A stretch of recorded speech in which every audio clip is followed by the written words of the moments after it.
দিনটা ছিল ঈদের দিন। হযরত আবু বকর সিদ্দিক রাদিয়াল্লাহু আনহু স্বীয় কন্যা হযরত আয়েশা রাদিয়াল্লাহু আনহু এর গৃহে আকস্মিক প্রবেশ করলেন। তিনি সেখানে গজল গাওয়া এবং দফ বাজানোর শব্দ শুনতে পেলেন।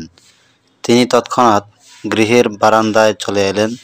তখন দেখলেন যে দুজন ছোট মেয়ে জঙ্গে বোয়াস এর গজল গাচ্ছে, আর নবীজি সাল্লাল্লাহু আলাইহি ওয়াসাল্লাম স্বীয় চেহারা মুবারক অন্যদিকে ফিরিয়ে বিশ্রাম নিচ্ছেন। হযরত আবু বকর রাদিয়াল্লাহু আনহু ধৈর্য ধারণ করতে পারলেন না। তিনি ওই দুজন শিশু কন্যাকে রাগান্বিত স্বরে শাসালেন এবং বললেন, এগুলো কি হচ্ছে, শয়তানি বাজনা? তাও আবার নবীজি সাল্লাল্লাহু আলাইহি ওয়াসাল্লামের গৃহে। মহানবী সাল্লাল্লাহু আলাইহি ওয়াসাল্লাম ইরশাদ করলেন, হে আবু বকর, তাদেরকে ছেড়ে দাও। প্রত্যেক জাতির জন্য ঈদ এবং আনন্দের দিন রয়েছে। আজ আমাদের ঈদের দিন। অতঃপর যখন নবীজি সাল্লাল্লাহু আলাইহি ওয়াসাল্লাম ঘুমিয়ে পড়লেন, তখন হযরত আয়েশা রাদিয়াল্লাহু আনহু তাদের শরীরে হাত দিয়ে চাপ দিলেন, অর্থাৎ তাদেরকে তৎক্ষণাৎ চলে যাওয়ার জন্য ইশারা করলেন। অতঃপর মেয়ে দুটি ভয়ে দৌড়ে আপন গৃহে চলে গেল। আকাশে তারকারাজি আপন হালকা রশিসহ মদিনার আকাশে আত্মপ্রকাশ করছে। রাতের অন্ধকার নিঃশেষ হওয়ার উপক্রম হয়েছে। এমন সময় মহানবী সাল্লাল্লাহু আলাইহি ওয়াসাল্লাম হযরত আবু বকর রাদিয়াল্লাহু আনহু এবং হযরত উমর রাদিয়াল্লাহু আনহু দীর্ঘক্ষণ আলাপচারিতার পর মদিনা মুনাওয়ারায় ফিরে আসছিলেন। তারা মদিনার রাস্তা ধরে পথ চলছিলেন। ইতিমধ্যে এক ব্যক্তি গলার স্বর শুনতে পেলেন, যিনি মসজিদে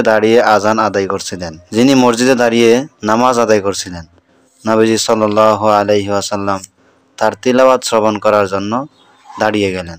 অতঃপর মহানবী সাল্লাল্লাহু আলাইহি ওয়াসাল্লাম ইরশাদ করলেন, যে ব্যক্তি এটা পছন্দ করে যে সে কুরআন মাজিদ যেমনটি নাজিল হয়েছে তেমনটি শুনতে চায়, তাহলে সে যেন ইবনে উম্মে আবাদ ইবনে মাসউদ রাদিয়াল্লাহু আনহু এর তিলাওয়াত শ্রবণ করে।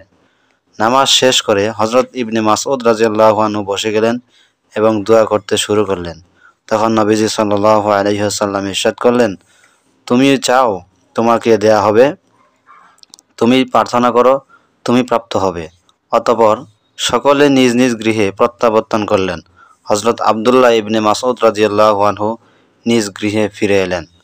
হযরত উমর রাদিয়াল্লাহু আনহু চাইলেন যে এ সংবাদ তৎক্ষণাৎ হযরত আব্দুল্লাহ ইবনে মাসউদ রাদিয়াল্লাহু আনহু এর নিকট পৌঁছিয়ে দিবেন। তিনি মনে মনে বললেন, কাল প্রভাতেই আমি নিজে যেয়ে এ শুভ সংবাদ তাকে জানিয়ে দেব। হযরত উমর রাদিয়াল্লাহু আনহু বলেন, খুব ভোর আমি যখন এ সংবাদ পৌঁছানোর জন্য তার গৃহে পৌঁছালাম, তখন দেখলাম যে হযরত আবু বকর সিদ্দিক রাদিয়াল্লাহু আনহু আমার পূর্বেই সেখানে পৌঁছে গেছেন।